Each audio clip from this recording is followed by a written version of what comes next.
Hello everyone, this is Shivangi. Welcome to Shiv classes. इस video में हम डिस्कस करेंगे ग्रीन रिवॉल्यूशन, जिसे हिंदी में बोलते हैं हरित क्रांति। तो ग्रीन रिवॉल्यूशन का क्वेश्चन MEC 105 में काफ़ी बार आया हुआ है। ऐसे आया हुआ है क्वेश्चन कि हमें सेकंड ग्रीन रिवॉल्यूशन की ज़रूरत क्या है, ठीक है। लेकिन ग्रीन रिवॉल्यूशन पहले हमें पता होना चाहिए हरित क्रांति क्या, जब भी तो हमें पता चलेगा कि हमें उसकी ज़रूरत क्यों है दोबारा। तो ऐसा भी नहीं है कि हमेशा अगर क्वेश्चन ये आया हुआ कि सेकंड ग्रीन रेवोल्यूशन की ज़रूरत क्यों है तो ग्रीन रेवोल्यूशन पे ना आए। क्या पता इस बार ग्रीन रेवोल्यूशन पे आ जाए, ठीक है, कि ग्रीन रेवोल्यूशन कब हुई इंडिया में। तो ऐसे भी क्वेश्चन आ सकता है। तो हमें पहले ग्रीन रेवोल्यूशन का कॉन्सेप्ट क्लियर होना चाहिए कि इंडिया में कब हुआ, ठीक है, कौन से ग्रेन्स की जो प्रोडक्शन है वो इंक्रीज़ हुई, तो वो हमें पता होना चाहिए। तभी हम सेकेंड ग्रीन रेवोल्यूशन को समझ पाएंगे कि हमें सेकेंड ग्रीन रेवोल्यूशन की नीड क्यों है। तो चलिए अपने वीडियो को स्टार्ट करते हैं। Green revolution refer to a process that increase the production of food grain using high yielding varieties, seeds, fertiliser, pesticides and modern equipment and technology.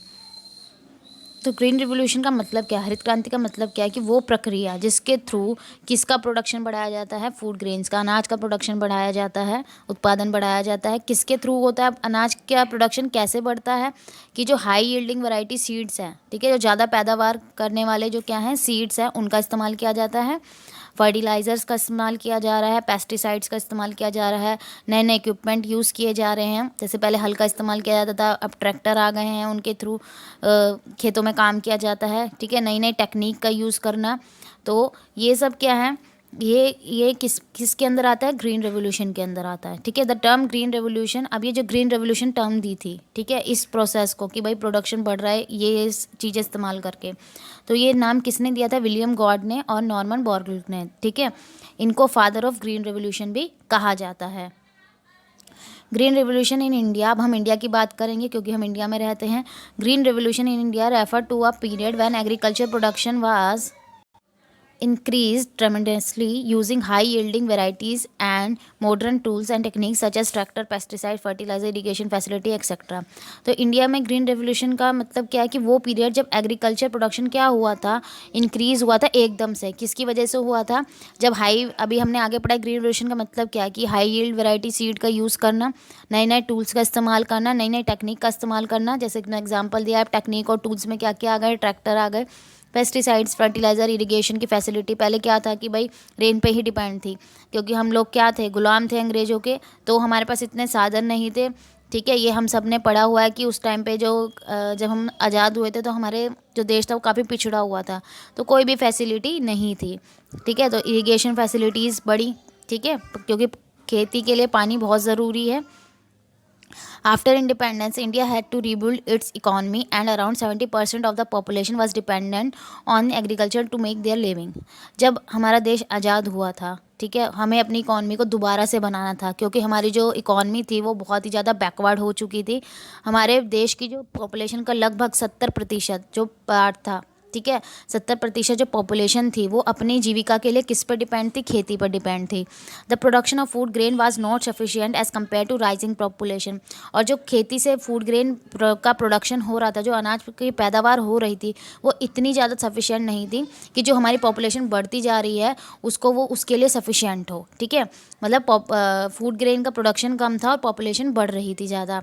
Further more the agriculture was depend on monsoon due to the lack of irrigation facility. ये मैंने भी आपको ही बताया कि भाई हमारा जो agriculture था वो किसके डिपेंड, वो तो है अभी भी मानसून पे ही डिपेंड करता है ज़्यादा। और हमारे पास फैसिलिटी बहुत कम थी किसकी, इरिगेशन की, क्योंकि टोटली हमारा पूरा फिर किस पे डिपेंड था, मानसून में, कि बारिश होगी तो फसल उगेगी, अदरवाइज़ नहीं हो पाएगी, ठीक है। लेकिन अब धीरे धीरे क्या हो गया, इरिगेशन की फैसिलिटीज़ आ गई हैं, ठीक है, ना इरिगेशन फैसिलिटीज़ थी ना पेस्टिसाइड्स से, and machinery was not also available to increase the output in the field. और कोई भी मशीनरी नहीं उपलब्ध थी, ठीक है, फील्ड्स में, खेतों में, कि भाई आउटपुट जिससे इंक्रीज हो सके। India had also face food crisis भी आया था, संकट आया था ना, ठीक है, खाने का संकट आया था। कब, जब ब्रिटिश राज था, अंग्रेज़ों का राज था। Who was only interested in promoting cash crop, वो सिर्फ कौन सी प्रमोट करते थे, जो व्यापारिक फसलें होती थी, ठीक है, इंडिगो, जो हमने पढ़ा भी हुआ है, India was determined to become self-sufficient in producing food grain and not to depend on other country for food sufficiency. ठीक है, इंडिया पहले क्या थी, सेल्फ सफिशिएंट थी, वो इतना अनाज पैदा कर पाते थे कि उन्हें दूसरी कंट्री पे डिपेंड नहीं रहना पड़ता था। लेकिन जो ब्रिटिश राज था उस टाइम पे हमें फूड क्राइसिस भी फेस करना पड़ा, क्योंकि वो सिर्फ जो व्यापारिक फसलें होती थी उनको प्रमोट करते थे, किसानों को विवश करते थे कि आप यही वाली फसलें होगा, क्योंकि उनसे उनको फ़ायदा होता था। ठीक है, so India launch green revolution in India in 1965। तो इंडिया में ग्रीन रेवोल्यूशन कब लॉन्च की गई, 1965 में। किसके लीडरशिप में, लाल बहादुर शास्त्री जी के, and with the help of MS. Swaminathan. ठीक है, M.S. Swaminathan has played vital role in introducing high yielding variety of wheat in India to increase agriculture production in India। तो M.S. स्वामीनाथन जी ने, ठीक है, एक बहुत ही बड़ा रोल प्ले करा किसके लिए, वीट के हाई यील्डिंग वैरायटी सीड्स लाने में, जिससे इंडिया में जो वीट का जो पैदावार थी वो बहुत ज़्यादा बढ़ गई थी। ठीक है, कब, 1965 में। ये चीज़ आपको ईयर जो है वो याद होनी चाहिए, जैसे मैंने हाईलाइट किया हुआ है ऐसे ही आपको ये चीज़ एग्जाम में ब्लैक पेन से लिखनी है। ठीक है, अब स्वामीनाथन जी को क्या बोला जाता है, फादर ऑफ ग्रीन रेवोल्यूशन भी कहा जाता है। ये इंडियन जेनेटिक्स्ट थे। Under his guidance and supervision high yielding varieties of wheat and rice were grown in the field of Indian state. हम आप में से बहुत से लोगों को पता होगा कि भाई ग्रीन रेवोल्यूशन में दो जो क्रॉप थे, व्हीट और राइस, इनका जो प्रोडक्शन था वो काफ़ी ज़्यादा इंक्रीज़ हुआ था। ठीक है, तो इनकी गाइडेंस में high yielding variety of seeds use किए गए थे, किसके, व्हीट के और राइस के, इंडिया के काफ़ी सारे स्टेट्स में। In India green revolution continued from 65 to 77। ठीक है, 1965 से लेकर 1977 तक ग्रीन रेवोल्यूशन चलती रही। It mainly increase the food crop production of the state of Punjab, Haryana and Rajasthan and enable India to change its status from food deficient country to the leading agriculture nation in the world. ठीक है, तो food crop production जो था वो mainly किन्हीं state में बढ़ा, पंजाब में, हरियाणा में और राजस्थान में, जिसने इंडिया को एक कैसा स्टेटस दिया कि हमारे यहाँ फूड की कमी थी, उसकी जगह हम क्या बन गए, एक लीडिंग कंट्री बन गए वर्ल्ड में।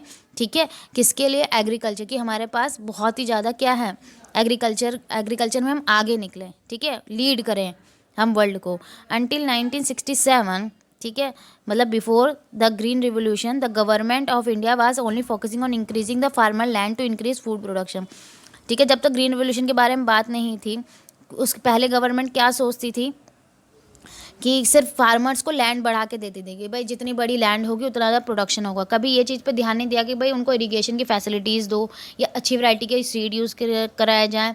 ठीक है, but the increase in population was much higher than the food production. लेकिन हमारे जो देश की पॉपुलेशन थी वो ज़्यादा बढ़ती जा रही थी as compare to food production and increase in farming land.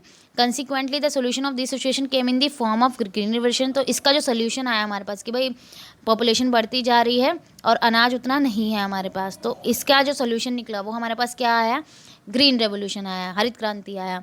India became one of the country where green revolution was most successful. तो इंडिया भी एक ऐसी कंट्री थी, ठीक है, जहाँ पे ग्रीन रेवोल्यूशन जो थी वो सक्सेसफुल हुई। The major factor behind the success of green revolution was use of seed of high yielding. तो मेन जो था कि हमने किसका इस्तेमाल करा, यहाँ पे हाई यील्डिंग वैरायटी सीड्स का यूज़ करा। अब जो तीन चीज़ थी इसमें फोकस की गई ग्रीन रेवोल्यूशन में, पहली चीज़ क्या थी, using seed with improve genetics high yielding variety seed, कि ऐसे सीड्स का इस्तेमाल करें जिससे क्या है उनकी पैदावार बढ़े जो अनाज की है। तो जिन्हें क्या नाम दिया गया, high yielding variety seeds. Double cropping in the existing farmland, double cropping का, ठीक है, डबल जो फसलें उगाई जाती है उसका इस्तेमाल किया गया। The continue expansion of farming areas, और लगातार जो फार्मिंग एरिया उनको एक्सपेंड किया गया। तो ये तीन चीज़ें थी जो बेसिक एलिमेंट थे किसके, ग्रीन रेवोल्यूशन के। आई होप अब आपको ग्रीन रेवोल्यूशन का जो कॉन्सेप्ट है वो क्लियर हो गया होगा। अगर आपको वीडियो अच्छी लगी हो तो like it, share it and subscribe my channel. Thank you.